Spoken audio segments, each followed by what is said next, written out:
Ons hele landbou opset in Namibië, maar ook nie net in Namibië nie. Ek dink almal van ons is bewus wat besig is om in Suid-Afrika te gebeur, wat tans die geval is daar met back and closure, en wat die invloed daarvan nie net in Suid-Afrika is nie, maar wat ons nou, die Engelsman sê, die spin-off van Namibië. Wat gaan in die Namibiese mark gebeur? Hoe gaan dit die Namibiese mark beïnvloed? Hoe gaan dit ons Namibiese boer beïnvloed? En aan die einde van die dag, hoe gaan dit ons hele industrie in Namibië beïnvloed?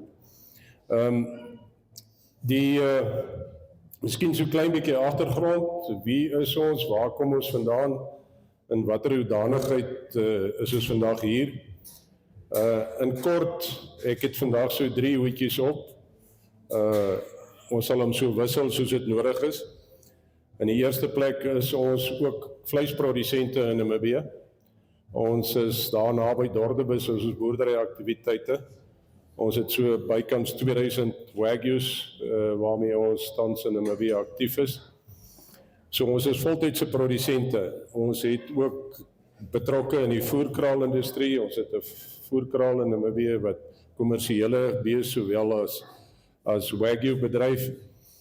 En dan die ander hoedjie is so 'n bietjie van 'n meer industriële hoed. Ons het nou toevallig gister dan ook goeie nuus vir die produsente. Ons het gister namiddag ons internasionale audit afgesluit en vir die EU status. Ons het al 'n geruime tyd het ons reeds SADC status, met ander woorde klas A gratifikasie in terme van uitvoere binne SADC en Suider-Afrikaanse omgewing. Maar ons het gister ons EU audit voltooi, dit het baie goed gegaan. So ons hoop om binne die eerste week in Augustus ons eerste houers met vleis in Europa te kan neersit en te kan uitstuur. So dis die tweede hoedjie en waar het ek perspektief waar het ons vandag 'n bietjie wil gesels. Die derde hoed waarop ons staan is ons is so 'n bietjie verder in die industriële omgewing in Namibië geïnkorporeer. Ons het vismeel aanlegte in Walvis Bay.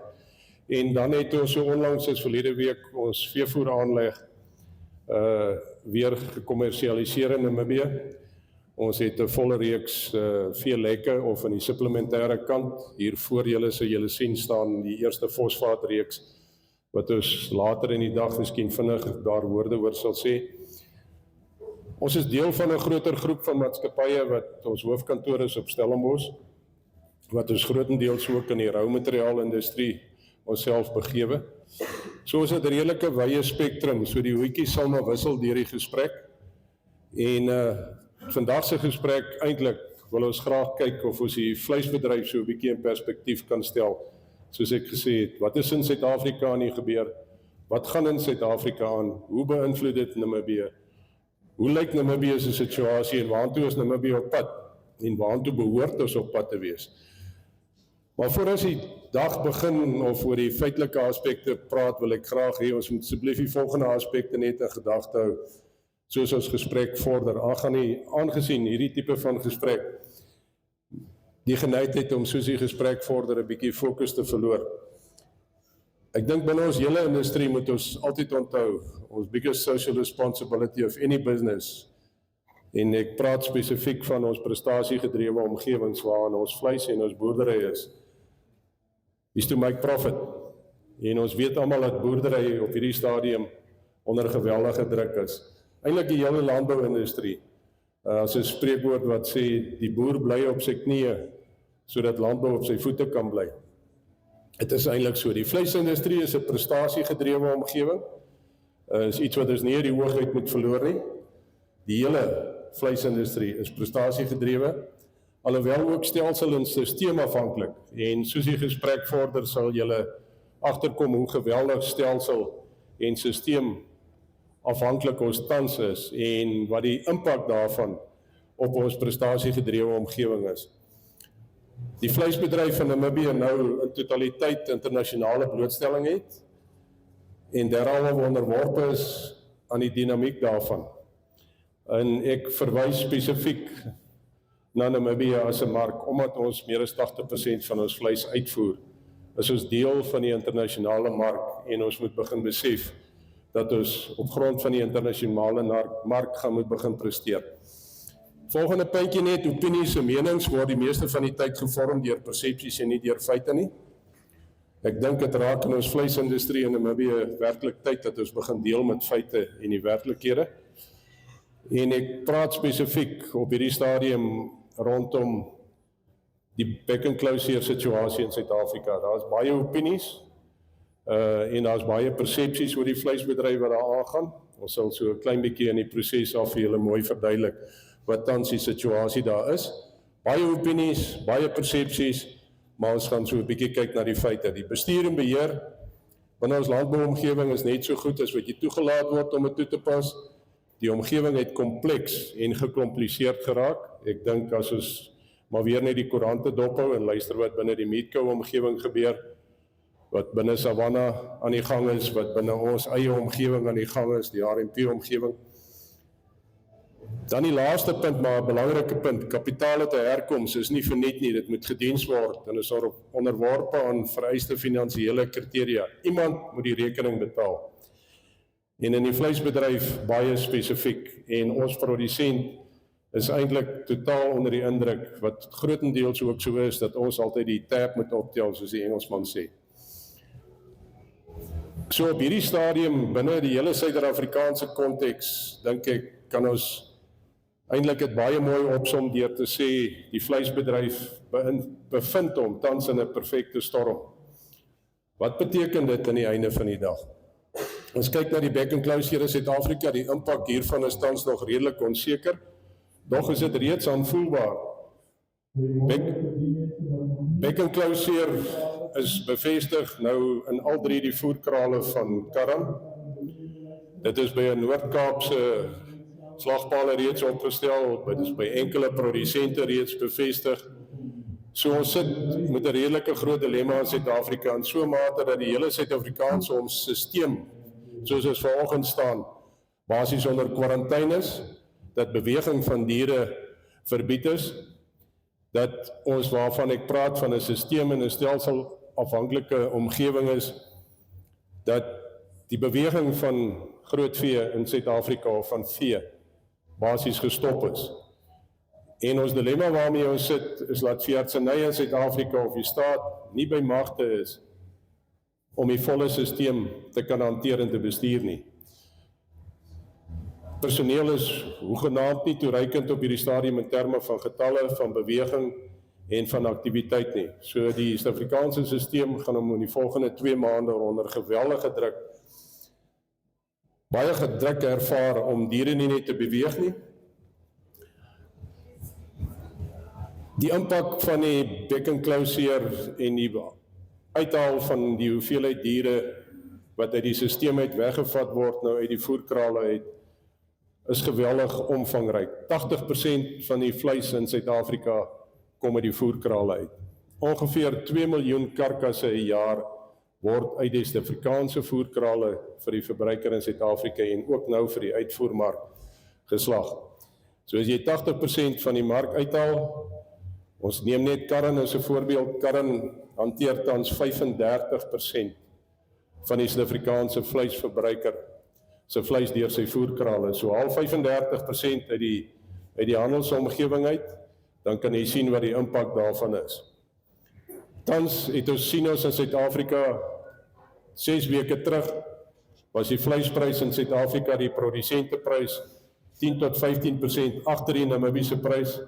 Huidiglik teen gisteroggend was hy 15% bo die Namibiese prys. So ons het gesien dat A-grade in sekere omgewings oor die R90 per kilo gegaan het. Die gemiddelde prys het op R83 gestaan Vrydagoggend of gisteroggend. Die verdere, die swakker grade se pryse was redelik naby aan die Namibiese se merk gewees, maar ons beter grade. Ons weet nie waarheen dit gaan draai nie, want ons weet nie wat die handelsomgewing se reaksies sal gaan wees nie. So op hierdie stadium is die algemene gevoel in Suid-Afrika binne handel sowel as nywerheidsomgewing is om die industrie nog 'n week of 2 kans te gee om te sien waarheen dit beweeg. Die staat wat ons praat van 'n blanket approach, 'n kombers benadering, wat die hele bedryf besig is om toe te maak, om te sien in watter mate hulle beheer kan gaan uitoefen. Ons sit met 'n praktiese dilemma in Suid-Afrika dat daar nie genoeg enstof is tans om die stelsel te kan hanteer en die probleem te kan ondervang nie. Botswana se departement van veeartseny lewer op hierdie stadium en doen hulle bes om genoeg enstof te probeer in die stelsel inkry, maar daar is 'n tekort aan enstof, soos ons vanoggend hier staan. So ons weet nie hoe gaan ons die Suid-Afrikaanse bedryf uit die verknarsing uitkry binne die volgende 2-3 maande nie. Haal jy 25% van die vleis uit die stelsel uit, vraag en aanbod bepaal, maar aan die einde van die dag waar jy in prys gaan. Ongelukkig het ons reeds die afgelope week al gesien dat verbruikersweerstand het in sekere opsigte die ouens net opgehou vleis koop of baie minder vleis begin aankoop. So die verwagting dat daar pryse van oor die R100 per kilogram gaan kom op hierdie stadium, dink ek is nie regtig haalbaar nie. Maar ons weet nie, dis 'n baie impulsiewe gedragsomgewing, so ons moet maar die volgende week of 2 dophou presies hoe dit gaan uitspeel. Hoe beïnvloed die BKS of die back and closure probleem in Suid-Afrika ons Namibiese mark? In die eerste plek is daar tans nog bespiegeling in welke mate hulle die gebruik en die hantering van alle vragmotors wat lewende hawe in Namibië gaan inkom, gaan stopsit en verboed of verhoed en verbied om lewende hawe heen en weer oor die grens te kan versprei of te beweeg. Die dilemma met die back and closure virus as sulks, dit is die verspreiding vind grootendeels maar plaas deur nat mis in kraalomgewings en deur water, veral by drinkbakke. Nou as ons kyk na ons vragmotors wat lewende hawe vervoer, die meeste van die vragmotors het grit onder in sy bak. Die ouens is veronderstel om die bakke skoon te spuit. Die bakke word nie heeltemal skoon gespuit nie. Die vermoede op hierdie stadium bestaan is nog nie bevestig is nie dat karren tussen sy 3 krale die verspreiding plaasgevind het, juis as gevolg van die vragmotors wat diere sentraliseer en op sentrale plekke inbring, wat backgrounding vir hulle doen en daarvan af diere wat weer vir verslagting reg is tussen die onderskeie voerkrale en die onderskeie eenhede van hulle vervoer het en op daai manier kruiskontaminasie plaasgevind het. Daar is nog nie ten volle bevestig nie, so ek sê weer, baie persepsies, baie opinies, feite op hierdie stadium dink ek gaan in die volgende week, 2 weke, beter na ons kant toe kom. Die impak daarvan is dat vir die Namibiese vleismark as sulks, daar's 'n groot vraag op hierdie stadium uit Suid-Afrika uit. Ons sit gereeld, inteendeel vanoggend 'n vergadering weer met Shoprite in Stellenbosch. Die ouens soek almal vleis, maar almal is versigtig hoe die mark daar buite gaan reageer, die verbruikersmark, soos ek gesê het, die ouens is alreeds besig om weerstand op te bou. So niemand wil op hierdie stadium regtig nog sy kop uitsteek en kontrakteer vir Namibiese vleis nie. So dat ek dink en ons aanvoeling en gevoel op hierdie stadium is dat ons in die volgende 2-3 weke tog redelike navraag uit Suid-Afrika gaan kry vir Namibiese vleis. Ons dilemma in Namibië met die huidige verskaffers is dat Meatco en Brewer of Beefcore tans nog stoei om hulle Noorweegse kwotas te kan volslag, wat hulle onder verpligting is om daai kwotas so vinnig as moontlik klaar en reg te kry, so ons weet nie hoeveel vleis uit Namibië op hierdie stadium beskikbaar gaan wees vir die stelsel in Suid-Afrika nie. Wat wel 'n groot impak in Namibië op ons plaaslike industrie kan hê is die beweging van speenkalvers. As die beweging van vragmotors van lewende hawe trokke beperk gaan word en heel moontlik gestop gaan word, dan sien ons dat daar soveel as 8.000, tussen 8.000 en 25.000 kalvers minder uit Namibië Suid-Afrika toe sal skuif as gevolg van hierdie back and closure probleem. Al gaan jaarliks ongeveer 200.000 kalvers uit Namibië uit na die Suid-Afrikaanse voerkrale toe. Tussen 10 en 15% van die Suid-Afrikaanse voerkraal se bevolking kom uit die Namibiese mark uit in die vorm van speenkalvers. So ons vermoed en op hierdie stadium is ons verwagting dat daar ongeveer tussen 8 en 25.000 minder kalvers oor die grens gaan beweeg. Dit kan en mag 'n impak hê op veilingspryse. Ons het hier en daar al gesien dat by die veilings minder diere aangebied word. Ons het reeds gesien dat hier en daar pryse 'n klein bietjie afwaarts beïnvloed word, dog 'n redelike onsekere omgewing. So ek dink op hierdie stadium klein bietjie vroegtydig en dan nog baie spekulasie is oor presies wat gaan gebeur, maar ons voorsien wel dat die plaaslike veilingspryse 'n klein bietjie onder druk gaan kom, wat in kontras is met dit wat in die slagmerk of in die mark aan die gang is. Ons sien dat daar 'n klein bietjie opwaartse beweging is in die pryse by die slagpalings. Ek dink daar is pryse wat reeds baie na aan R70 en by die R70 draai 'n kilogram vir jou beter grade. So 'n klein bietjie kontras met veilings wat moontlik kan afkom en slagpryse wat moontlik kan styg, veral as daar dan nou uit Suid-Afrika uit 'n groter vraag gaan ontstaan in die volgende 2-3-4 weke. Wat die tydperk en die invloed van BKS gaan wees, ook nog spekulasie. Dit hou af hoe vinnig die staat en weer eens die stelselgedrewe omgewing beheer gaan kry oor wat daar tans in die mark of tans in die veld aan die gang is. Ons vermoede is dat dit 'n minimum van 3 maande, nie vermoede nie, gebaseer op dit wat reeds op die tafel is en die inentingsprogram dink ek dat ons ten minste 3 maande gaan vat om hierdie probleem onder die knie te kry. Dit kan selfs langer vat. Daar is pessimiste wat sê dat ons vir die volgende 11 maande gaan sukkel. So ons moet kyk hoe prakties hierdie ouens op grondvlak hierdie probleem vir ons opgelos gaan kry. Dan die volgende wat ek net vinnig wil sê, daar is nuwe toetreders in die mark. In die Namibiese mark toetreders is RMP of Rio Meat Processors, wat nou reeds, soos ek gister gesê het, hulle EE audit afgehandel het, wat in die mark niet gaan toetree tot uitvoer van vleis en die hantering en verslagting daarvan. En dan weet ons dat Savannah ook aan die kom is, dat Savannah beoog om, ek dink in die orde van November, of graag sal wil begin slag. Ons opinie op hierdie stadium, gegewe die feit dat ons reeds 2,5 jaar lang gebou het en gesukkel het om DVS so ver te kry om audits te doen, om sisteme af te teken en om goedkeuring te gee aan prosedures, voorsien ons nie dat Savannah voor vroeg volgende jaar in die plaaslike mark betrokke gaan wees nie. Dit is bloot ook op hierdie stadium 'n opinie. So eventueel sien ons dan dat daar 4 slagpalings in Namibië aktief gaan wees.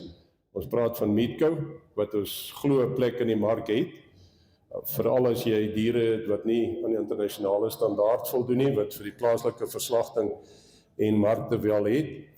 Dan is daar Beefcore wat reeds redelik sterk uitgebrei het. Beefcore wat ek dink op hierdie stadium redelik met gemaak ongeveer 200 eenhede 'n jaar gedag kan hanteer. Ons praat van RMP wat 150 eenhede 'n dag kan hanteer. En ons praat van Savannah wat hoop om 250 eenhede 'n dag te kan hanteer. Nou daar is baie spekulasie in die mark en die vraag wat baie relevant is. Die mense vra, maar hoe gaan daar nou plek wees vir 4 slagpalings? Ek wil net vir ons opinie is, daar is 200,000 kalvers wat 'n jaar uit Namibië uitgaan. As 100,000, as ons dit net kan halveer, en ons sal bietjie later kom in dit wat die mark wil hê, en waartoe ons sien dinge behoort te beweeg, en ons voorsien dat dit gaan beweeg. As net 100,000, net 50% van die kalvers wat 'n jaar uit Namibië teruggehou word, dan voorsien dit reeds aan beide hierdie 2 nuwe slagpalings of nuwe toetreders se volle behoefte. Die uitkoms, ons het in besig om produsente sowel as verbruikersgedrag voorkeure en afkeure te beïnvloed. Ons weet dat daar internasionaal reeds groot verskywing plaasvind weg van kwantiteit na kwaliteit toe. Die internasionale mark het 'n groot behoefte aan beter kwaliteit produk en nie net kwantiteit nie. Ons weet ook dat die Argentynse mark en die Braziliaanse mark op hierdie stadium of die produksie in daai omgewing, die Europese markte redelik oorvloei met produk en deur mekaar produk. Alright, dan genomika dink ek gaan dalk nou in die volgende klompie jare tot sy reg kom. Ek dink dis een area waar Namibië op wêreldklas en wêreldstandaard is. Ek dink as julle elkeen, soos jy AgriForum oopmaak, elke tweede bladsy het 'n stoetery op. Ons is geweldig geseënd met baie goeie genetika in hierdie land. iets wat amper teenstrydig is met dit wat ons aan die einde van die dag in die internasionale mark lewer as 'n finale produk. Verbruikersvoorkeure het ek vinnig genoem daar's definitief, ons sien dit baie duidelik in die buiteland, 'n verskywing van kwantiteit na kwaliteit toe. Produkkeuses en karkasbenutting is die volgende een. Ons gaan sien dat daar redelike diferensiasie oor die volgende tydperk gaan plaasvind oor karkasbenutting en die gebruik van snitte uit en karkas uit. Ons praat in die slagomgewing van 'n bloktoets, met ander woorde, hoe word jou karkas opgedeel in die verskeie of die onderskeie versnittings of snitte. Hier op julle regterkant het ek vir julle sommer net so 'n pull-up banier neergesit wat julle heel onder kan sien hoe lyk 'n Wagyu karkas byvoorbeeld, wat ons 13 verskillende snitte al uit die voorkwart uithaal. En elkeen van daai snitte het 'n drievoudige finansiële waarde in vergelyking met dit wat jou gewone snitte is. Daar's 'n lekker sterk beweging terwyl ek nou sommer daarvan praat. Ons het reeds in die onlangse afgelope maand verslagting begin doen van sekere rasse by Rehoboth, by RMP, wat die vleisraad gemonitor het. As julle die AgriForum mooi gelees het, sal julle gesien het dat PP Marits reeds 'n artikel geplaas het oor die marmering, intramuskulêre neerlegging van vet in spesifieke rasse, en dat spesifieke rasse uitgewys word. Ons het 'n spesifieke ras, en ek noem dit maar sommer die Simras geslag. Ons het proefgroepe geslag om te kyk hoe die intramuskulêre vetneerlegging plaasvind. Skitterende resultate. Nou soos ons nou net sal gesels, julle sien daar's 'n redelike beweging in die internasionale mark, weg van die tipiese ou graderingsstelsels wat ons het, A, B, en binne die A, en binne die B, en binne die C, weg na sappigheid en smaaklikheid van vleis, wat nie die ouderdom noodwendig in die hoeveelheid tande nie. Party rasse word mos maar met 4 tande gebore. So, karkasstandaarde, dan deursigtigheid. Dit is iets wat in Namibië en in die vleisbedryf nog altyd Achilles heel was van die industrie. Deursigtigheid van die produsent tot reg deur by die verbruiker op die tafel is eintlik die afgelope 20 jaar weggevat van die boer af. Die boer weet nie meer waarheen gaan sy vleis, wat moet hy regtig vir die mark produseer nie. Hy kry misleidende syne en behoeftes wat deurgestuur word. So ek glo wat diferensiasie en verandering wat in die volgende tydperk gaan gebeur en reeds aan die gebeur is daar gaan baie groter deursigtigheid kom van die verbruikersmark af, van die tafel af reg deur tot by die genomika wat daarbo staan. Markontwikkeling, daar's baie definitiewe diferensiasie tans besig om plaas te vind binne markontwikkeling, baie en dramaties ook. Ons weet hoe ons in die verlede, hoe ons vleis in Namibië in die verlede bemark is. Ons weet dat Meatco en selfs in die bestaande stelsels, ek gebruik maar altyd die terminologie, almal op dieselfde bus na dieselfde stasie toe.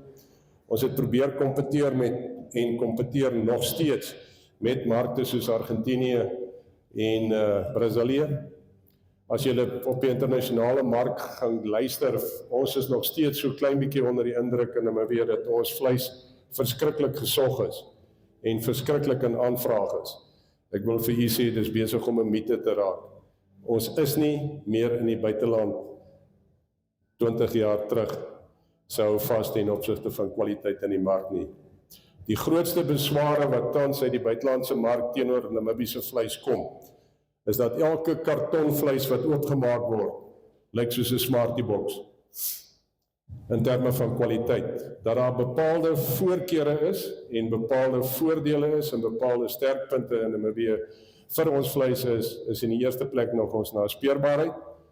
Die tweede plek laat ons nie fermentasiereguleerders, groeihormone, groeistimulante en dies meer gebruik word nie, en dat dit nog steeds onder die graasvet beginsel gaan. So, daar is definitief nog voordele vir ons Namibiese vleis, maar ons is besig om ons voordeel wat ons gehad het in terme van kwaliteit en kontinuïteit, besig is om daai greep heeltemal te verloor. So, dis een van die aspekte binne ons Namibiese vleisbedryf wat baie vinnig gaan moet verander en baie vinnig besig is om te verander, is om die kwaliteit van die produk wat gelewer word by 'n slagpale en van 'n slagpale af, en die slagpale is maar net so skuldig aan daai dilemma, want hy pak alles wat hy van die tafel afpak en dieselfde karton aan die ander kant met die ouens om uitpak en gaan. Voerkraalstrategie. Namibië weet ons was deel van 3 groot navorsingsmodelle om te kyk of voerkrale in Namibië werk al dan nie. En as hy nie werk nie, hoekom werk hy nie? En wat is die dilemma's daaraan gekoppel? Op hierdie stadium wil ek vir julle sê dat dit iets is wat ons in Namibië weer sal moet hersien, as ons werklik wil kwaliteitproduk aan die internasionale mark lewer en aan die einde van die dag 'n premie wil verdien. Die mark werk ongelukkig so. Die mark vra 'n premieproduk en hy is bereid om te betaal vir daai premie of vir daai premieproduk. Ek as boer moet 'n premieproduk produseer. Die slagpalens in Namibië en 'n verwerkingsinstallasie kan nie van swak vleis goeie vleis maak nie. Hy kan ook die swak vleis reg trim nie. So, jy moet 'n goeie kwaliteit produk lewer en ek het heel voor begin met genomika. Ons sit met genoeg genomika in Namibië, genetika. So die voerkraalstrategie in Namibië is besig om te verander. Dis reeds in 'n beduidende mate besig is of reeds verander. Ons sien dat daar in Namibië ongeveer 10 klein voerkraaltjies op hierdie stadium is. Jou makrovoerkraal, met ander woorde bo 3000 voereenhede of beeseenhede in Namibië. Sy dilemma is, ons het nie volhoubaarheid in terme van roumateriale nie. Roumateriaalpryse varieer en beskikbaarheid varieer en dit plaas die winsgewendheid van jou groter tipe voerkraal in gedrang. Jou kleiner voerkraaltjies, ek praat van 0 tot 1000 diere, is besig om in Namibië beter pos te vat. Ek het hier vir ons 'n sensitiwiteitsanalise saamgebring wat vir jou presies aandui wat die impak daarvan is wanneer enige een van jou insetkostes verander, hoe dit jou winsgewendheid van jou proses beïnvloed. Naspeurbaarheid is een van Namibië se sterkste punte. Ons moet daarby hou en probeer om dit net verder uit te brei en te verbeter. Gelukkig is EU-regulasies van so 'n aard dat naspeurbaarheid nog so ver moet kom dat hy basies van die verbruiker se rak af of se tafel af teruggetreis word of teruggenaspeur word tot by jou in die voerkraal of by jou in jou produksieomgewing. Right, prysverhoudings, veilings tot karkas.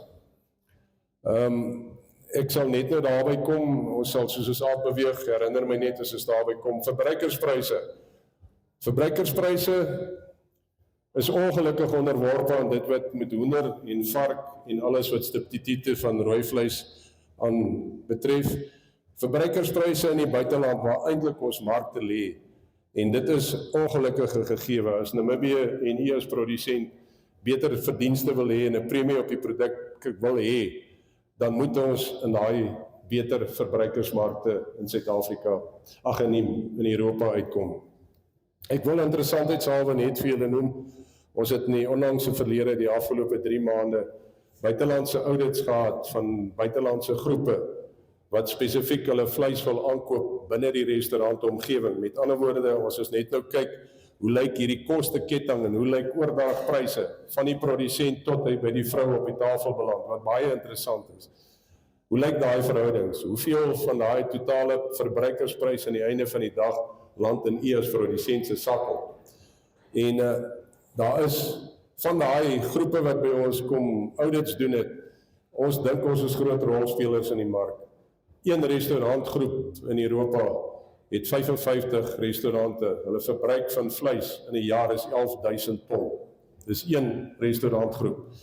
So ons speel nie werklik 'n rol in die volumemark in Europa nie, en dit gee eintlik vir ons 'n geleentheid in Namibië of as Namibiërs om deur beter bemarkingsstrategieë en fyner besigheidsstrategie 'n baie beter premie aan die einde van die dag vir die produsent te kan realiseer.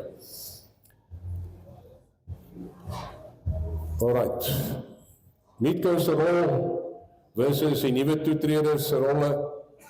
Ons het vinnig daaraan geraak. Meatco, ons weet daar's maar baie spekulasie op hierdie stadium oor wat daar gebeur.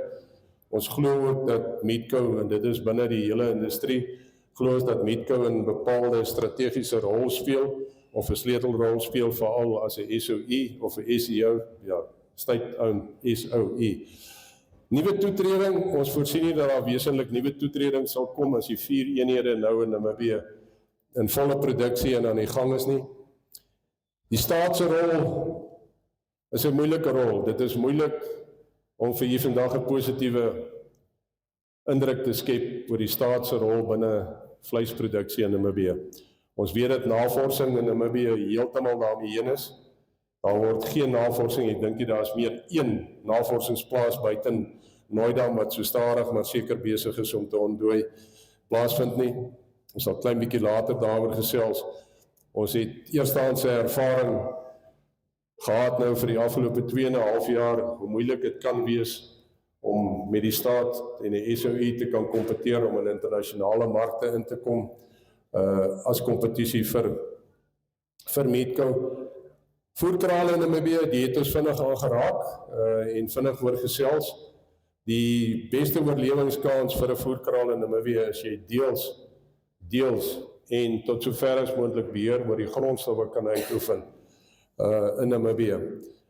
Voerkrale in Namibië is ook ongelukkig afhanklik van plaaslike verskaffing van grondstowwe. En ons sit in Namibië met klein bietjie van 'n dilemma dat 'n groot deel van ons of 'n deel van ons grondstowwe word jaarliks uit Namibië uitgevoer Suid-Afrika toe teen koste wat heel wat laer is as wat aan die plaaslike produsent en die plaaslike voerkraal beskikbaar gestel word.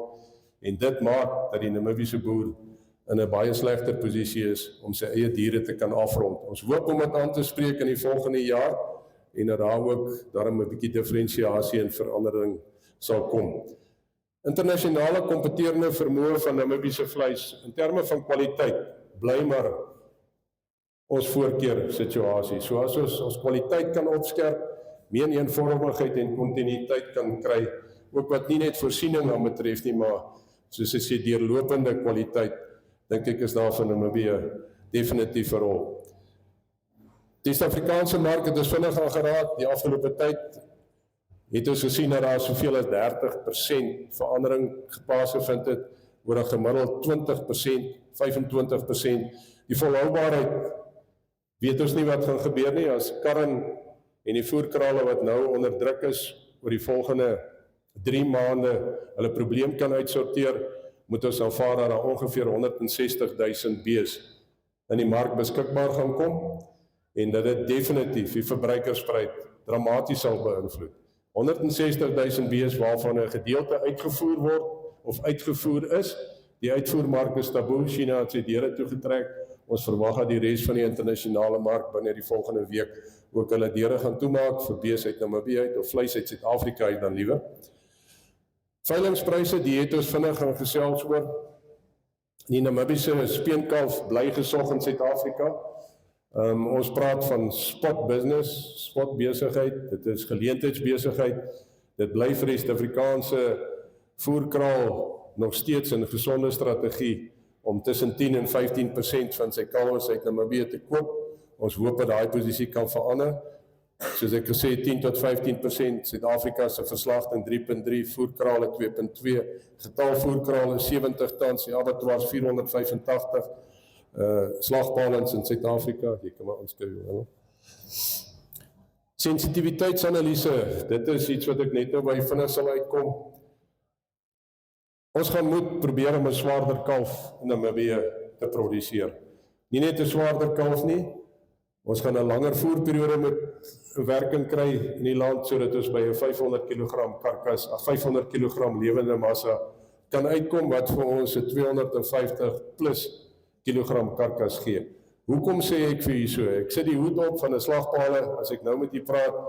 As u 'n karkas in 'n blok toets, met ander woorde, ek vat daai karkas en ek haal hom uitmekaar uit, van vet, bene. Jy weet, die bene-inhoud van 'n karkas is tot 25% van die totale massa. As jy die vet uithaal en jy haal die primêre snitte uit, ongeveer 25 tot 30%. Die grootte van die snit, die vorm van die snit, die kwaliteit van die snit, is essensieel. Dis primêr wat jou prys bepaal die einde van die dag. Hoe kleiner jou karkas, met ander woorde, jy hier by tussen 200 en 220, 225, 230 kg, sukkel ons om kontinue groter snitte te kry. En dit geld vir almal. Dis ongelukkig inligting wat nie altyd met die produsent gedeel word nie. Die slagpale en die ou wat daai karkas verwerk, moet 'n sinvolle, eenvormige snit op die tafel te kan neersit om 'n premie te kan kry. So ons gaan moet kyk om 'n swaarder kalf te speen, ons gaan kyk na langer voerperiodes, ons gaan kyk na swaarder karkasse vir verwerking, ons gaan moet kyk na ons aankoopstrategie vir houmateriale, soos ek net nou vir u genoem het. Daar kom uit Zambia uit, ons is besig met 'n strategie uit Angola uit van die melons om daar vir ons roumateriale in te bring, of die graan, die energiekomponent of koolhidraatkomponent, om die voerkraaltjies in Namibië in 'n beter posisie te stel, om deurlopend roumateriale beskikbaar te hê en om teen 'n sinvolle prys te kan afhaal. Diversifisering, daaroor later miskien 'n bietjie, en dan die finansiële kan maar aanbly. Internasionale rolspelers se impak op Namibiese vleispryse. Die rolspelers wat ons tans ervaar, en ek noem nou sommer maar byvoorbeeld die Angolese mark, is maar ons Argentynse verskaffer en die Braziliaanse verskaffer, wat meer in die standaard en die gemiddelde mark in Europa, en dan selfs, soos ek sê, Angola, Noorwe nie, en die Skandinawiese lande nie so erg nie. Dit is hoekom die Namibiese uitvoerders tans ongeveer 1/3 meer verdien op die Skandinawiese markte. Ongelukkige baie beperkte kwota waartoe ons gaan. Die rol van Suid-Afrikaanse uitvoermarkte op die Namibiese rolspeler. Die Suid-Afrikaanse markte het geweldig baie, tot amper 5% van die totale vleisproduksie in Suid-Afrika is uitgevoer net voordat die beck-and-closure probleme ontstaan het. Nou dit het 'n baie natuurlike invloed op die vraagsituasie, en goeie vraag met beperkte aanbod aan die einde van die dag lei tot beter pryse. Uitvoermarkte, ek dink Asië en die Midde-Ooste is vir ons twee markte wat baie moeilik is. Ons weet dat China, ek kan 'n bietjie terug gaan Willem, dat China het geweldig baie bees begin inbring. Daar's veral spesifieke snitte wat hulle in belang gestel het en gekoop het, maar dat die Australiese verskaffer en die produsent is op hierdie stadium ons grootste probleem. So die Namibiese markte op hierdie stadium is maar nog steeds die Europese markte. Ons moet net binne die Europese mark kyk na beter geleenthede binne die Europese mark, en nie met almal met Argentinië of Brasilië te wil gaan meeding. Willem, jy kan maar daai inskep. Karkasstandaarde, alright, daar is tans wêreldwyd, is dit een van die grootste drywers op hierdie stadium, om vergoed te word vir kwaliteit van die produk wat hy produseer. Soos ek tereg gesê het, sappigheid, kleur van vleis, smaaklikheid is in die buiteland, in ons internasionale, en ek praat van die hoë waardemarkte, besig om al meer klem te plaas en druk te plaas op goeie kwaliteit produk. Ons huidige klassifikasiesisteem is besig om outdated te raak of uitgedien te raak. Soos ek tereg gesê het, skandering is besig om baie vinnig veld te wen. Die van julle wat nie weet wat skandering is nie, dit is 'n elektroniese apparaat wat die bees se karkas word tussen die 12de en die 13de rib gesny. As die karkas hang, hulle halveer die karkas, en daai halwe karkas word op die linkerkant tussen die 12de en die 13de rib gesny, en dan is dit 'n elektroniese apparaat wat jy gebruik om die intramuskulêre vetneerlegging te kry, om die spiergrootte te kry, om die digtheid van die karkas of digtheid van die vleis te kry, die vetbedekking te kry en die persentuele afbreek daarvan te kry. En dit aan die einde van die dag speel 'n baie groter rol by die verbruiker of by die aankoper in die buitelandse mark. So dis iets wat al meer veld wen.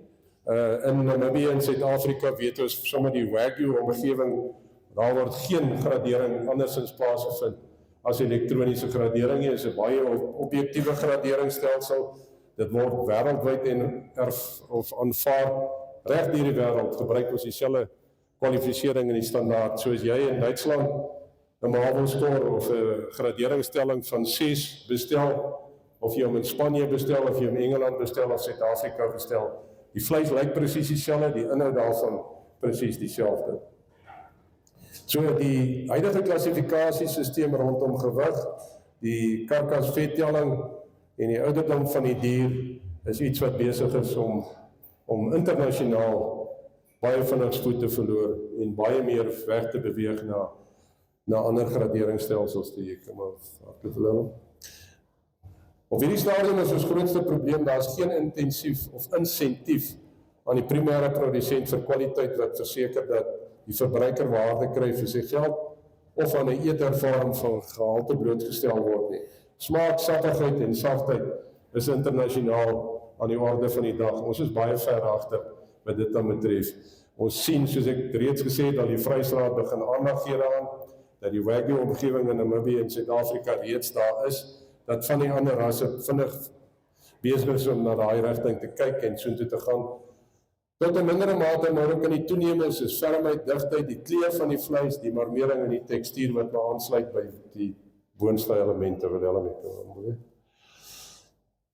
Totdat hierdie aspek nie sal die sentiment teenoor rooi vleisindustrie nie verander nie. So ons moet maar vinnig daarna kyk. 'n Vinnige oorsig, Amerika het net 3 graderings, Prime, Select en Choice. Japan werk net op 'n Marvel score.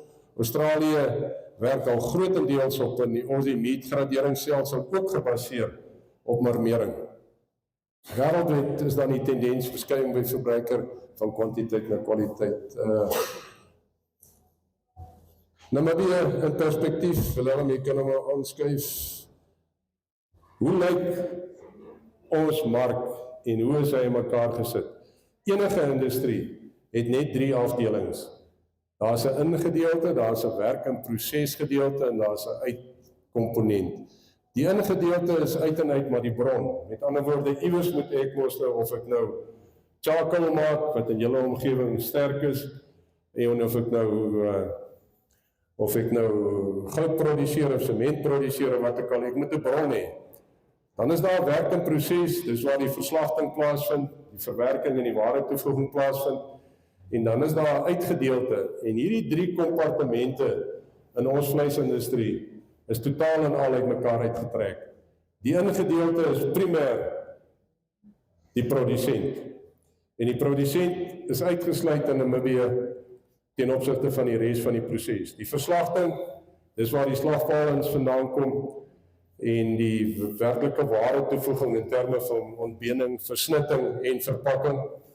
En dan die verspreiding. Die verspreiding vind primêr maar plaas in Namibië en ook in die buiteland deur die groot handelsomgewing en dan éventueel die klein handelsomgewing voordat hy by die vrou op die tafel beland of by die restaurant op die tafel beland. Ek wil interessantheidshalwe net vir u sommer Namibië gebruik. Op hierdie huidige stadium beland 68 Namibiese dollar in die Namibiese produsent op 'n gemiddelde basis. Ek dink dit is soos hy vanoggend redelik gemiddeld staan, R68 per kilo. Die slagpale in Namibië verdien op hierdie huidige stadium 'n gemiddeld van R78 per kilogram vir sy karkas. Ek praat van 'n heel karkas. So die gedagte dat daar altyd by die slagpale verskriklik afgeskep word of dat hulle vreeslik winsgewend is, dis die minst winsgewende gedeelte binne die hele vleisketting, is die slagpale. 78 Namibiese dollar. As ons na die totale karkas gaan kyk, en hierdie syfertjies wat ek vir julle gee is gebaseer op 'n bloktoets. Met ander woorde, dit is die hele karkas. So as ek nou die karkas van die boer afvat en ek gaan slag hom, of vat hom soontoe en hy kry R68 per kilo, die dag as hy heel karkas by die slagpale uitgaan, kry ek R78 per kilo, en as hy by die vrou op die tafel land, is die gemiddeld van daai karkas wissel tussen R104 en R111. En dit sluit nou van die been af. Met ander woorde, die been kry ons op hierdie stadium ongeveer R25, tussen R11 en R25 per kilo. Vet wissel tussen R5 per kilogram, as hy by tye as hy gedamp word in die mark, tot soveel as R50 per kilo. Geweldige variërende mark.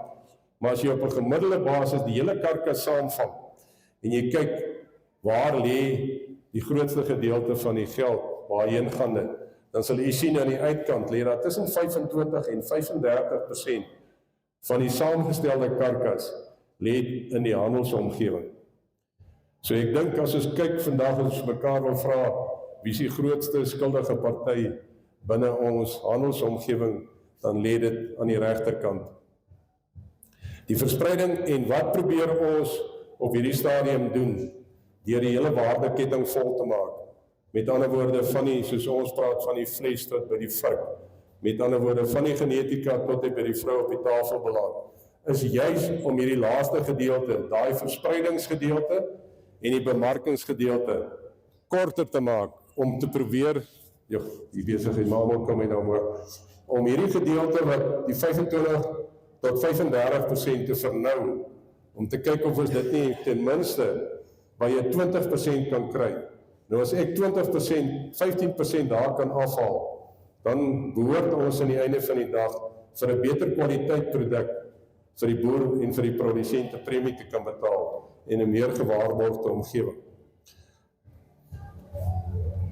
Alright, so die werkingproses, dis waar die verdeling, die verpakking en die waardevermeerdering plaasvind, distribusie en bemarking. Alright, so daai is 'n baie interessante deel, dis iets wat die boer in Namibië nie altyd toegang tot het nie.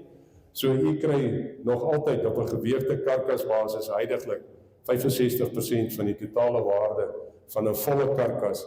En dit is altyd moeilik, want as jy by 'n restaurant gaan sit en jy daai stukkie steak bestel, dan kry jy baie min onder, as jy die sommetjie maak, R1100 'n kilogram wat jy betaal, as jy daai stukkie gedeelte opvang. Maar daai gedeelte wat u by die restaurant eet, aan die einde van die dag, is maar ongelukkig net 25% van die totale karkas. Dis jou primêre snitte. As ons kyk na Namibië, hoe lyk die vleisbedryf tans? 84% van ons bees word uitgevoer, 77% van ons skaap, 97% van ons bokke word uitgevoer. Totale populasie, die varieer. Na die droogte sal ons daai syfers moet aanpas, is 'n redelike misnomer op hierdie stadium. Ons sien dat die kommunale omgewing, ek dink op hierdie stadium reeds meer bees het as ons normale produksieomgewing, maar ons syfers sê vir ons dat slegs 30% van die totale verslagtings kom uit die kommunale omgewing in.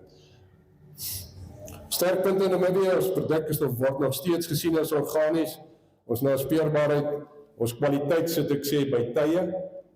By tye is ons kwaliteit lank nie meer op standaard nie, ons kwaliteit kalwers. Ons kwaliteit kalwers op hierdie stadium is nie sleg nie. Ons sit 'n goeie kwaliteit kalf, omdat die Suid-Afrikaanse voerkraal ons onder druk sit. Maar ons met daai kwaliteit kalwers moet ons vir onsself begin benut. Ons EU-uitvoerstatus, wat 'n geweldige voordeel is. Ek kan vir julle noem dat ek het vir hierdie jaar vinnig deur Beefmaster se slagpale op Kimberley, dit is een van die ou Abacore slagpale, en hulle doen so tussen 500 en 800 bees se dag. Baie interessant, 60 tot 70% van daai bees kom uit die voerkrale uit. En is ongelooflik om te sien dat as jy in daai koelkamers instap, dan hang daar 500 karkasse wat die een soos die ander lyk. En dit aan die einde van die dag, as Suid-Afrika vandag EU-status moet kry, is ons markte daarmee heen. Omdat daar word in Suid-Afrika baie eenvormige kwaliteit karkas geproduseer. En die rede daarvoor is 80% van die karkasse wat in die Suid-Afrikaanse mark inkom, kom uit voerkrale uit. En ons weet dat die voerkraal omgewing die omgewing is wat vir ons eenvormigheid skep. Wat wel in Namibië, Willem gaan maar af. Markte op hierdie stadium EU is primêr lokaal, baie beperk. Amerika het ons vinnig na gaan kyk, is daar geraak, is af. En dan die RSA en SADC. Dit is nou maar op hierdie stadium die markte waarin ons op hierdie stadium al ons vleis vat. Ek dink ons groot markte of ons groot potensiële markte en winsgewende markte lê nog steeds binne die Europese Unie. Baie van ons eilandgroepe, soos die Griekse eilande, die Franse eilandgroepe, is die areas waar ons definitief baie meer waarde kan ontsluit. Daar is baie meer werk daarin verbonde, maar aan die einde van die dag, met ons beperkte volumes, is dit markte waarheen ons baie sterk moet neig. Faktore wat pryse beïnvloed, op hierdie stadium nog steeds die markte, vraag en aanbod bepaal het. Ons het vinnig geraak wat gebeur in Suid-Afrika, daar is reeds verbruikersweerstand, en dan sien ons maar dat daar 'n groot mate van manipulasie plaasvind. Tussen die groot aankoopsgroepe, tussen Woolworths, Shoprite, ons kyk Pick n Pay wat reeds groot slagpale in die Weskaap gekoop het, oorgeneem het, dat hierdie ouens probeer tot 'n baie groot mate manipulasie toepas, om aan die einde van die dag hulle verkope nie drasties te punt. Die produksievolumes gaan definitief 'n rol speel vir jaar, ons gaan vinnig net met daaraan raak, produktiwiteit, wat maar aan die einde van die dag kalfpersentasies en speenpersentasie en dies meer insluit, vrugbaarheid, seisonaliteit en voorsiening is 'n groot probleem vir ons in Namibië. Groot dele van die jaar kan ons nie aan die mark se werklike kwaliteitsstandaarde voldoen nie. Beskikbare snitte en bruikbare snitte is iets wat die slagpalings en die verwerkers baie meer aandag gee en reeds gee op hierdie stadium om beter waarde uit 'n karkas te ontsluit. Ons gaan nog meer aandag daaraan moet gee. Karkasgewigte het ek vir u genoem. Ons gaan in Namibië baie beslis, veral met die laer koeigetalle, moet kyk om weer te begin beweeg en kyk na om as ons produsente, ons kalwers definitief te background en van die backgrounding af self te voer op die veld of in 'n beperkte voerkraalomgewing af te rond om 'n meer eenvormige karkas daar te kan stel. Distribusiekoste is op hierdie stadium nog steeds hopeloos te hoog. Daar's te veel punte waar die vleis gaan beland op die markte en daarvan weer herversprei en weer herversprei moet word. Skaalekonomie, ons is baie klein in terme van wêreld, is tot 'n groot mate 'n nadeel vir ons. Regeringsinvloed, bestuur en beleid, dit is maar die aspekte wat by ons nog redelik aandag verg. Bedreigings en probleme wat ons Namibiese vleisbedryf in die gesig staar, navorsing. Ons weet dit in geheel is navorsing op 'n einde. Ons het in Namibië as produsent het ons redelik nie agter geraak nie, maar ons het redelik laks geraak om te kyk na produksiestandaarde, om ons goed bietjie op te tel. Ons weet dat ons die afgelope 20 jaar geen deursigtigheid meer het en inspraak in ons waarde toevoegingsomgewing het nie. Gradering het ek vir julle gesê is besig om ons 'n bietjie in die hake te byt. Koste van werk en proses, en dit is iets waaraan ons nou baie aandag gee en wat Savanna ook baie aandag in hulle hele beplanning gee, as jy die koste vat om 'n karkas te versnit en aan die einde van die dag in 'n karton te kan neersit in die mark. Op hierdie stadium, ons het so 'n paar jaar terug 'n studie gedoen deur die voerkraalvereniging en ons het juist Karan gebruik met hulle verwerking en Meatco was op baie tydstip 301 en ek moet die 1% byvoeg, 301% swakker daaraan toe in terme van koste van verwerking. Gebrekkige fiskaal en besigheidsbestuur binne ons vleisbedryf, die is maar nog steeds, ons sien in die koerante maar wat by Meatco weer aan die gang is. Prysbepalingsbeleid is iets waaraan geskaaf moet word. Die omvang van ons Namibiese mark om skaalekonomie te bevoordeel, ons lê aan die onderkant, daar moet ons beter markte begin soek. Die ontwikkeling van ons markte buite die bestaande markte is 'n definitiewe moed vir ons Namibiese markte. Right, die beleidsraamwerk en die fragmentasie van die industrie wat op hierdie stadium nie baie goed is nie, ons moet daaraan werk in Namibië. Antagonisme in die buiteland is besig om tot 'n mate maar veld te wen teen ons produk. Dieregesondheidsstatus is tot 'n groot voordeel op hierdie stadium nog vir ons. Dis iets waarteen ons gaan moet waak en baie beter en baie meer effort en werk gaan insit. Ons loop op 'n baie fyn lyn.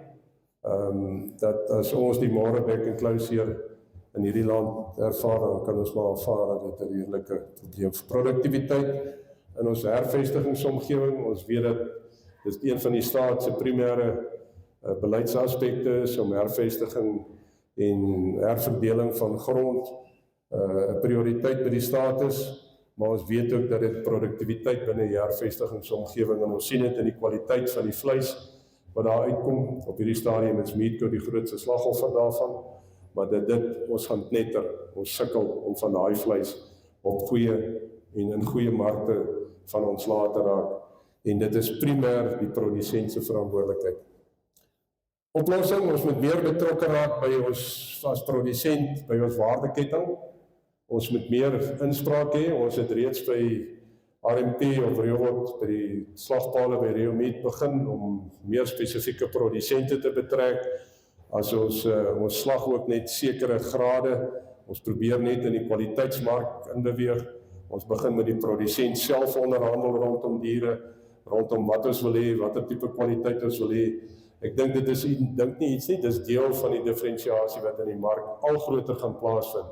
Is dat die produsent met spesifieke markte gaan onderhandel of met spesifieke slagpalings waar daar deursigtigheid is, waarheen daai produk gaan éventueel. Aandag aan kwaliteit van produksie. Dis iets wat in Namibië geweldig afgeskep is die afgelope tyd. Ek dink daar is nog steeds die produsent is geneig en dit is ook 'n moet. Ons moet so ver as moontlik van ons natuurlike weiding en ons ekstensiewe omstandighede gebruik maak om ons diere mark gereed te kry en finaal afgerond te kry vir die mark, omdat ons voerkraalomstandighede nie van so 'n aard is dat ons heeltyd deur die loop van die jaar finansiëel geregverdig kan afrond nie. So aandag definitief aan die kwaliteit van ons diere. Ons gaan 'n bietjie swaarder diere moet produseer. Ons gaan meer na ons produksie toe moet begin beweeg. Dit is 'n gegewe. Ekskuus. Bemarking, daar gaan deur die onderskeie slagpalings en eienaarskap, en ons weet Savanna is dit een van die primêre doelwitte, dis vir ons 'n primêre doelwit om ons bemarking baie op te skerp en ons produk aan die einde van die dag in beter markte en meer winsgewende markte gaan neersit. Eienaarskap privatiseer, ons sien reeds dat daar privatisering 'n baie sterk dryf is om weg te kom van staatsinmenging af. Bestuur, deursigtigheid, alright. En dan wat navorsing aan betref en produksiestelsels, is daar individuele maatskappye. En ons is deel daarvan wat studente in diens geneem het, studente of afgestudeerde studente internskappe aangebied het, as voedingskundiges en as veekundiges, om weer vir die boere in Namibië tot beskikking te wees. Ons is tans 5 verskillende proewe in Namibië, wat tans aan die hardloop is om groeimodelle weer daar te stel, om die boer in staat te stel om sy dier winsgewend op die veld beter te kan afrond, beter te kan groei, om aan die einde van die dag 'n premie te kry vir sy produk. Genomiese ontwikkeling, dit is nie 'n probleem nie, die gradering het ek reeds met u gesels, dit is iets wat ons baie sterk dryf op hierdie stadium. Ons moet die bestaande kanale van bemarking beter gebruik en ons moet die skaalekonomie voordeel wat Suid-Afrika nog vir ons bied, meer optimaal gebruik en nie net ons kalwers op 'n ad hoc basis uitstuur nie. Sit vir ons net daai. Ek wil net graag met julle vinnig die sensitiwiteitsmodel, dan is ek klaar, dan kan julle vra.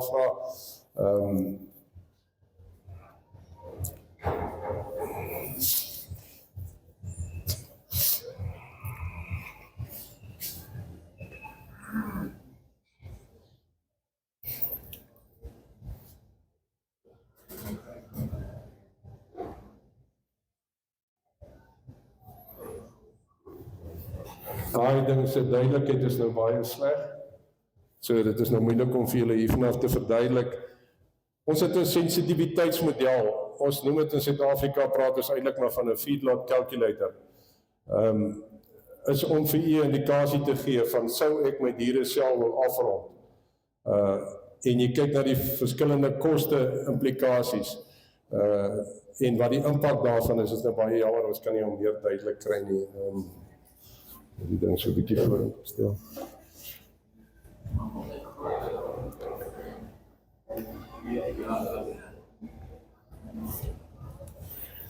Nou sê, wil jy hom gou vir ons af onder toe? Heeltemal onder toe. Regs, dan na die koste van die 10 kilogram te die opneem. Regs, nog rechts. Nog rechts.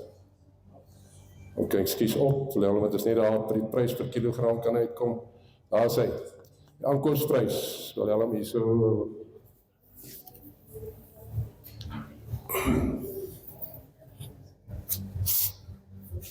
Ons ry, dankie. Maar kan jy hom daar insit, wil hom van, wat ons daar byvoorbeeld het, was dit 'n aankoopsprys van maak om R34 per kilo is op hierdie stadium. Eintlik ons beste opsie. Okay, nou ons koop aan teen R34 per kilo, beweeg vir ons op net.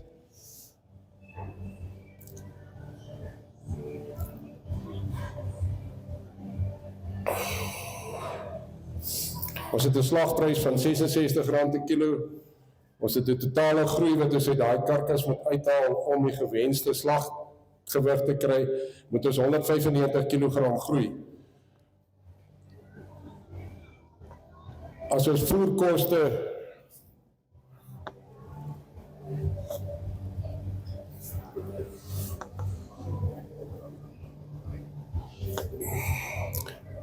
Ons voerkoste sal jy sien, voerkoste per kilogram R4,56, soos dit is tans, soos hy in ons voerkraal staan, dan is my totale verbruik oor daai periode om daai gewenste gewig te kom. Dis nou as ek begin liggaamsmassa, ek koop 'n kalf of 'n backgrounder, nadat ek by myself gebackground het, van 361 kilogram koop ek byvoorbeeld in Tolly of in Stoor, en ek wil hom groei tot ek uit hom kan uitslag en ongeveer 300 kilogram karkas moet hy in die voerkraal staan vir 195 kilogram groei. Hy gaan in die voerkraal staan vir, kyk net so goed daar so. Hy gaan 90 dae staan, presies 3 maande. Sy gemiddelde inname per dag en 14 kilogram wees, nou kan jy heel lank so gaan. Kry R66 'n kilo. Ek sit my kostes daarin, vervoer abattoir toe, my aankoopsprys, my finansiering, en ek gaan af onder toe. En dan sal ek sien of ek maak earning before interest and tax R334 op daai karkas. So wat sê dit vir my? Teen die huidige aankoopsprys van 'n Tolly, as jy op die veiling gaan betaal R34 'n kilo, teen huidige voerprys en my slagprys van R66 'n kilo, breek jy basies net gelyk. Wilhelm gaan vir ons op net na die, gaan net reguit op vir my. Daar, nog 'n bietjie op, ons kom by die break-even uit. Break-even. Nou sê, soos wat, as ons daai model gebruik, en hierdie is 'n waterdigte model, so as u van as boerevereniging of individue belangstel, kan u dit by ons kry, om vir jouself te gebruik. Dis iets wat regtig baie goed werk. Daar is my break-even, sê dit vir jou, dis nadat ek my staankoste, voerkoste, veeartsenykoste, voer abattoir toe en my aankoopsprys in berekening gebring het. Moet ek R65 'n kilo kry net om gelyk te breek. En dit teen 'n voerkoste van net onder R5 'n kilogram. En dit met 'n groei van 1,6 kilogram per bees per dag.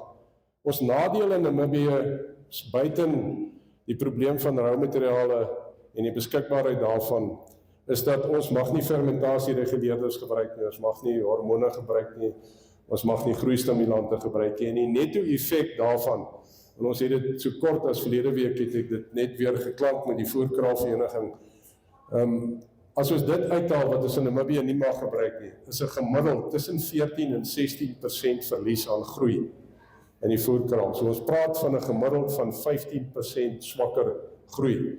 Nou as jy op 'n kilogram vandag 'n 1,6 kilogram gemiddelde groei per dag het, dan verloor ons 200 gram.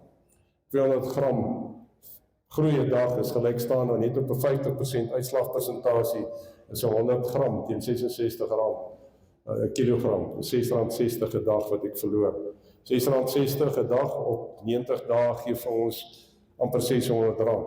So daai wins wat ek daaronder gemaak het van R300, tel 600 by, dan het ek 'n sinvolle wins begin maak van R1.000 'n kop af op. So die feit dat ons op graasvet werk, die feit dat ons aan Europese standaarde voldoen en nie fermentasiereguleerders en dies meer mag gebruik nie, het tog 'n nadeel.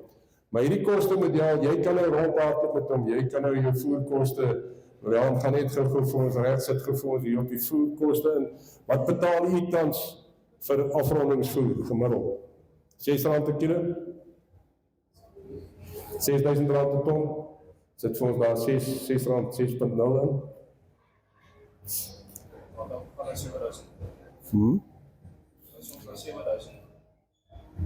Alright, nou gaan jy af daar na die, kyk na die winsgewendheid.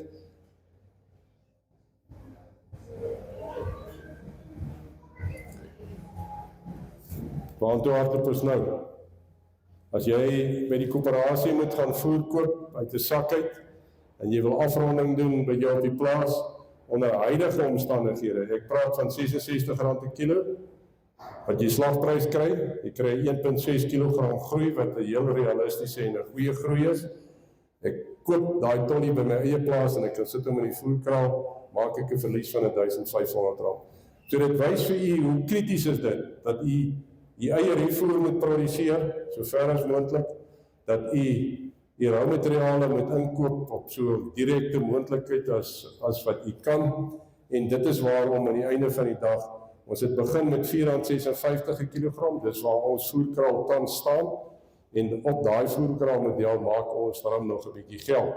Maar jy moet jou roumateriale so direk as moontlik probeer inkoop, en jy moet so ver as moontlik jou eie refoer produseer, of jy moet doen wat ons in 1984 gedoen het ek en Japie Westerbeek, wat vandag Irene is.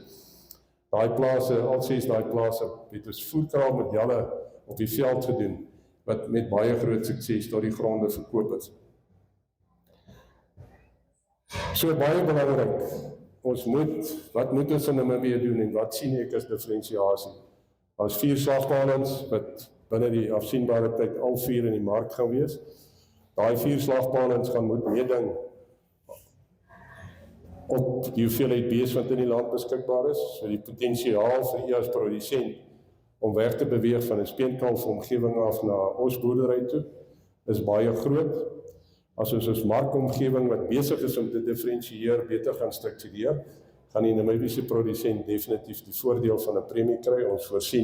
Ons het verlede jaar voorsien dat die prys by R70 gaan draai, hy is daar. Ons voorsien dat ons by die eind van die jaar by R75 per kilogram gaan staan, op 'n gemiddelde basis. So dit is my storie, is daar nog vrae van julle kant af?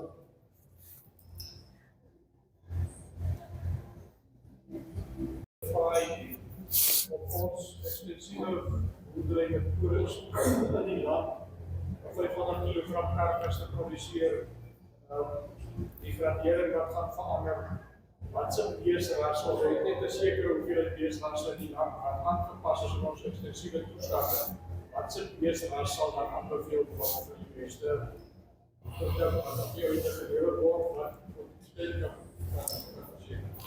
As ons kyk, en hier dis 'n baie gevaarlike terrein om op te beweeg, om vandag vir u te sê, jy moet met 'n Bonsmara boer of jy moet met 'n Simmentaler boer. Maar ek kan vir u die volgende opinie gee. Ons het nou heeltemal in die Wagyu bedryf ingeklim, ons het alles omgeskakel om kommersieel met Wagyu te boer. Dan as jy ouens praat van Wagyu boer, dan is dit nie volbloed Wagyus nie, dis nie F4's nie, dis nie purebred nie, dis nie fullblad nie, ons gebruik F1's en F2's. Met ander woorde, ons gebruik 'n basiskoei.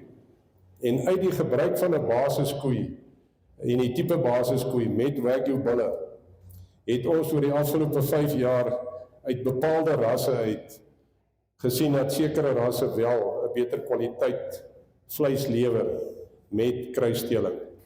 So om die basterkrag effek tussen jou verskeie rasse te kry, miskien 'n makliker antwoord om vir jou te gee is.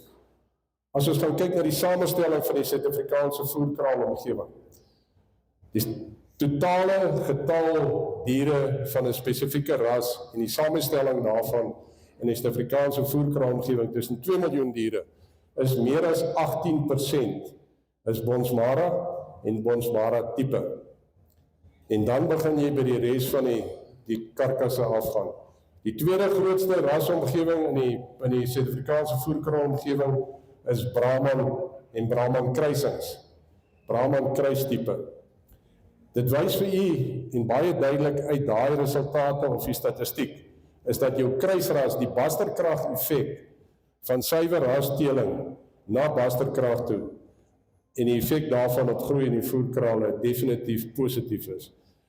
Jou suiwer Europese ras is 'n ras wat baie moeilik marmeer, hy is ontwikkel en geteel om te groei. Jy kry geweldig baie groei uit, byvoorbeeld ek noem nou maar jou Brownwee, jou Simmentaler, jou Hereford, Mediotaurus tipe, kry geweldige groei, so na voeromsetting en na groeiresultate kry geweldig positief.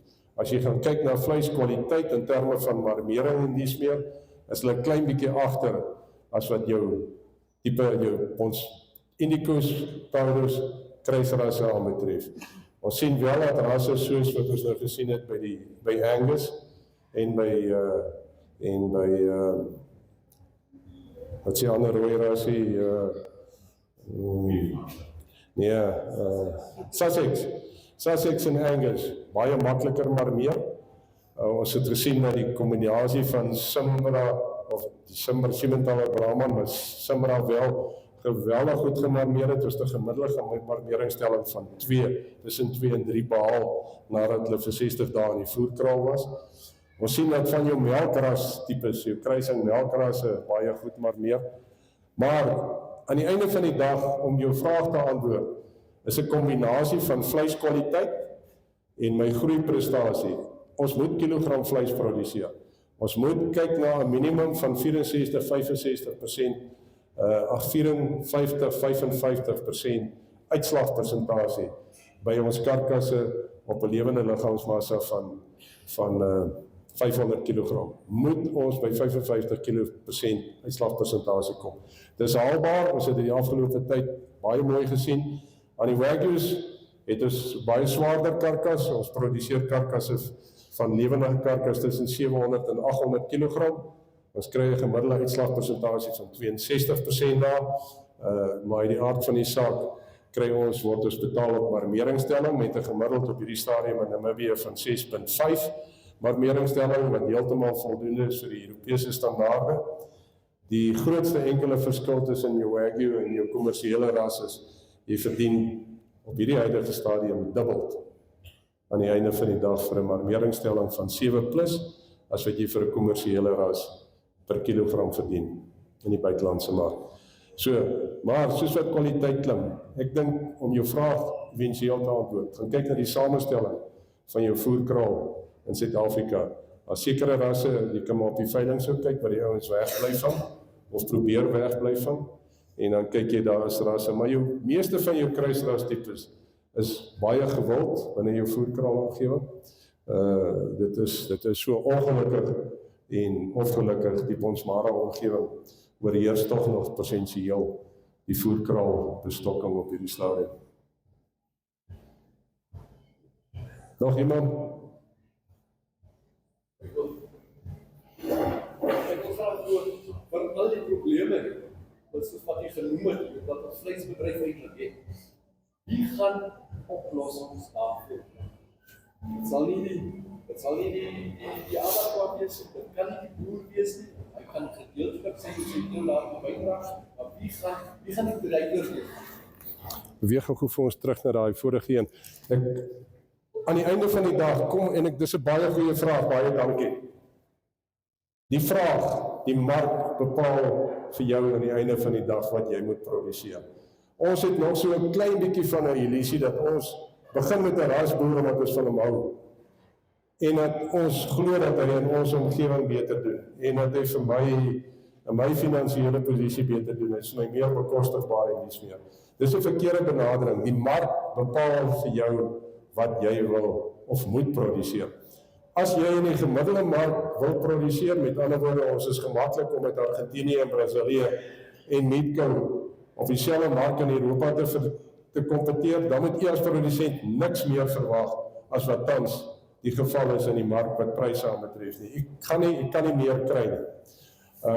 Maar as ons na die beter gedeelte, met ander woorde die groter gedeelte van die upper market, met ander woorde jou hoë waarde mark gaan produseer, wat Namibië heeltemal in staat is om te doen met die genetika wat ons het, dan kan die produsent aan die einde van die dag verwag om 'n groter premie te kry. As ons hierdie gedeelte gaan net daai waarde in die skematiese voorstelling wel. Daai enetjie. As ons hierdie gedeelte van 25 tot 35% kan kleiner maak, wat gaan gebeur? Daar is vinnig besig om diferensiasie in daai markte te ontwikkel.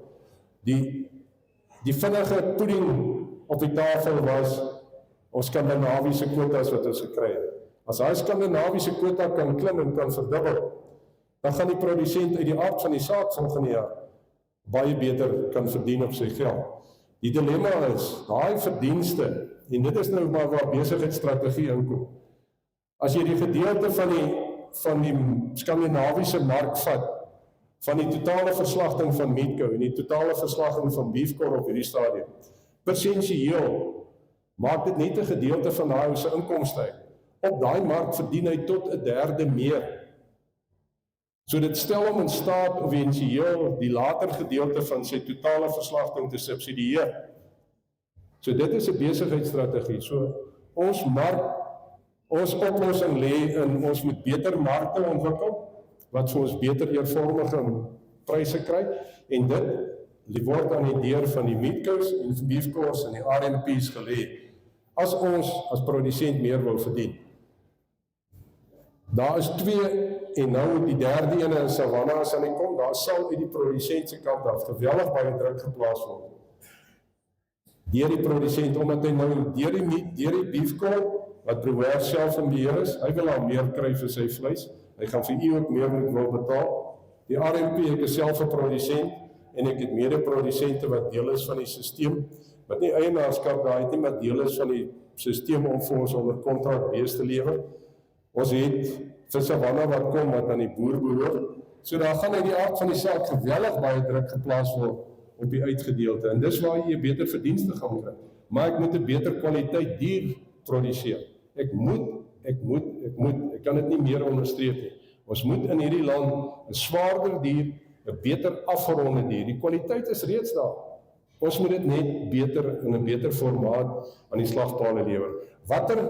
Om vir u interessantheidshalwe te sê, waarmee kan ek mark toe gaan en 'n premie verdien? Dit is hoekom RMP ons uitsluitlike doel is om net in die boonste gedeelte van die mark te wees. Waar kry ek my beter premies? So op 'n A1 tot 3, 'n AB1 tot 3 en 'n B1 tot 3. Dit is waar die premies lê in die wêreldmark op die huidige graderingsstelsel.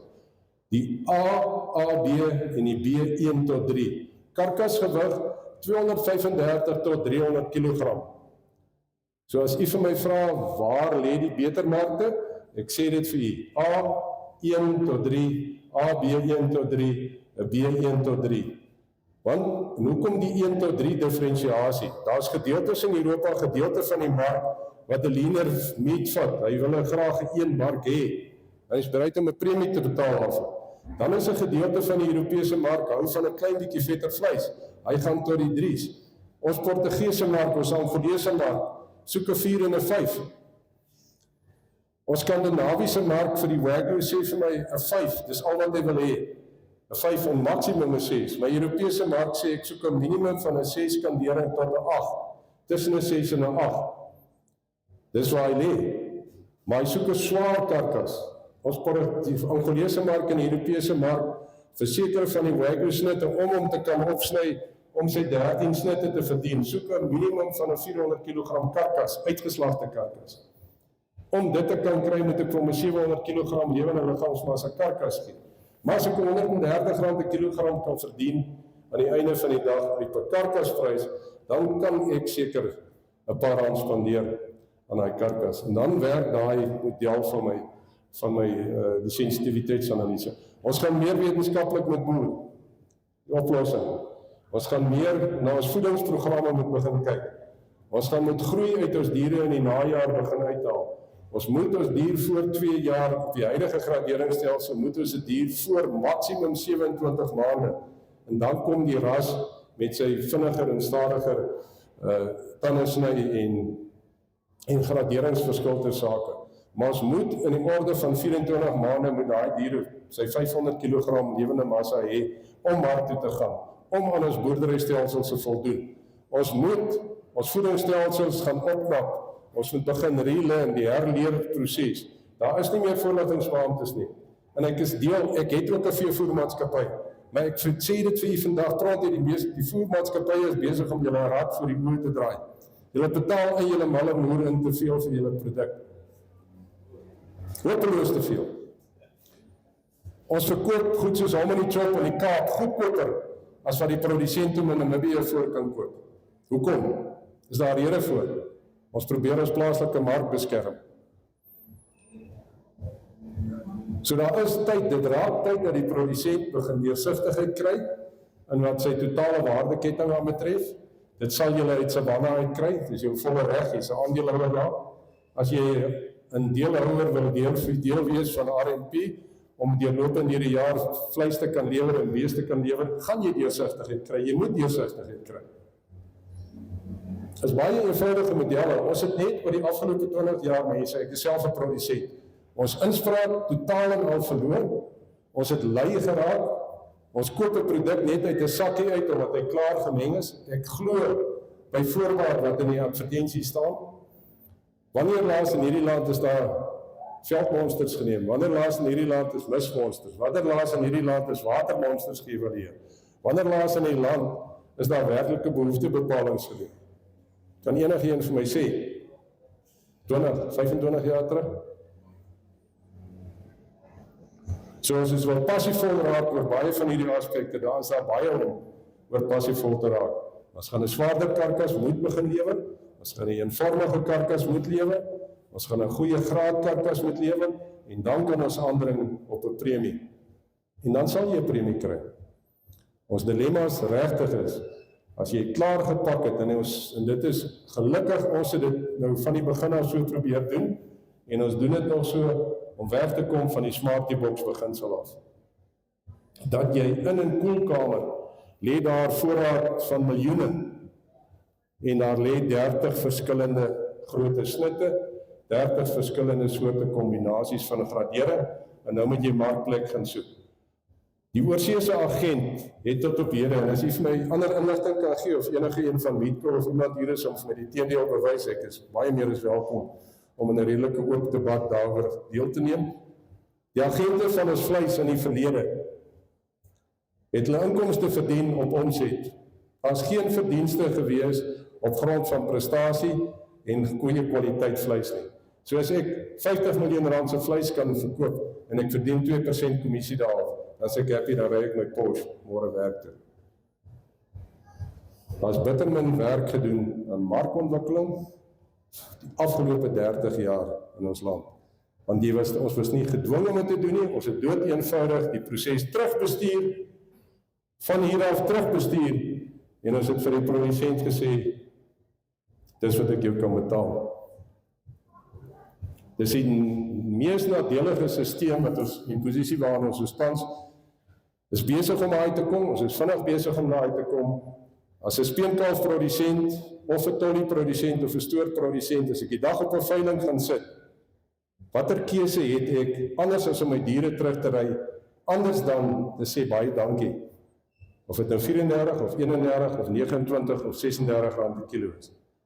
Watter ander posisie het ons gehad, as om by Meatco aansoek te doen vir 'n slagbeer, en ongeag wat die prys die dag is, dan ek sê dankie, of ek het daarom gaan onderhandel, daar is 'n kontrak met my ooreengekom, vir 'n volume diere en vir 'n prys, maar ek moes dit maar vat wat ek kry.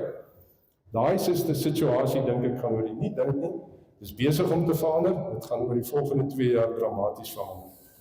Gaan baie meer inspraak hê, sodra hierdie 4 instansies almal op in running is, almal Europese uitvoerstatus het, gaan dit in u as produsent van beesvleis, gaan jou posisie so verander, dat jy kan gaan onderhandel met 'n Meatco, en met 'n Beefco, en met 'n RMP, en met 'n Savanna, in terme van wat se kontrak gaan jy vir my vir jaar aanbied, waartoe gaan ons, wat 'n tipe prys gaan ons, wat se tipe karkas soek jy, en dan gaan ons wetenskaplik kan moet teruggaan, dan gaan ons voervloeiprogramme moet begin aanpas, ons gaan ons reproduksieprogramme moet begin aanpas, dit is iets wat in die kom is, dit is 'n opgewonde tyd, ek dink die produsente in Namibië behoort vir 'n verandering baie opgewonde te wees. Ons het aan die Wagyu kant sommer interessantheidshalwe, het ons 'n nuwe mark ontwikkel in Europa, vir die ligte raam karkas, die ligte raam, die high-end quality meat, met net 'n 2 en 'n 3 marmering, op 'n 500 kg karkas. Met ander woorde, ons hoef nie te voer nie, ons kan hom net produseer in F1 en in F2, tot op dieselfde gewig as wat ek 'n normale os produseer. Wat ons nou tans doen, is bring hom in op 450 kg voerkraal toe, ons voer hom vir 45 dae, net om seker te maak, ons het die 2 en die 3 marmering, en ek kry R110 per kilogram vir my vleis. So daar is interessante goed wat besig is om te ontwikkel in die mark. Ek dink, daar moet maar net meer dryf van ons produsente kant afkom, ons moet maar die landbouunie 'n bietjie onder druk sit, ons moet die LPO maar 'n bietjie onder druk sit, om 'n bietjie meer werk te doen, rondom sekere van hierdie goed. Ons is bang As ons van mekaar verskil, dan sien ons dit maklik as konflik. As ek en jy van mekaar verskil, is nie noodwendig dat ons in konflik met mekaar is, ons het in Namibië 'n moerse probleem. Alhoewel ons Suid-Afrikaanse belange en buitelandse belange het, ek bly in Namibië, maar ons is hopeloos te sensitief om van mekaar te verskil. As mekaar verskil, dan glo ons het konflik, ons kan mekaar verskil, ons kan met mekaar se hare trek, solank ons aan die einde van die dag by sinvolle oplossings kom. Ek het vir 'n bepaalde rede in ons as groep besluit ons skuif weg Wagyu toe, juis as gevolg van die frustrasies wat ons het. Australië gaan rondloop, gaan kyk hoe produseer die ouens in die outbacks op 'n baie ekstensiewe basis met die diere, agtergekom dat jy kan met 'n F1 die basterkrag-effek so sterk is, en as jy jou dier goed genoeg versorg, kan jy die F1 en die F2 alles produseer wat die Europese mark wil hê in terme van kwaliteit en gewig en snitte, en jy verdien 40, 50 tot dubbel die bedrag geld uit 'n kilogram uit. Daar is plek vir kwaliteit produk in die wêreld. Daar is 'n prys vir kwaliteit produk, maar ons moet net begin wakker word en kwaliteit begin regtig produseer. Ons stuur ons kwaliteit diere uit Suid-Afrika toe. Hoe kry die Suid-Afrikaanse produsent dit reg, voerkraal dit reg? Buiten die feit dat u vir my sê sy voerkoste is goedkoper, om ons 200,000 kalwers elke jaar te vat, en uit daai 200,000 kalwers teen 'n R10 'n kilogram ligter verbruikersprys nog steeds hoogs winsgewend te funksioneer.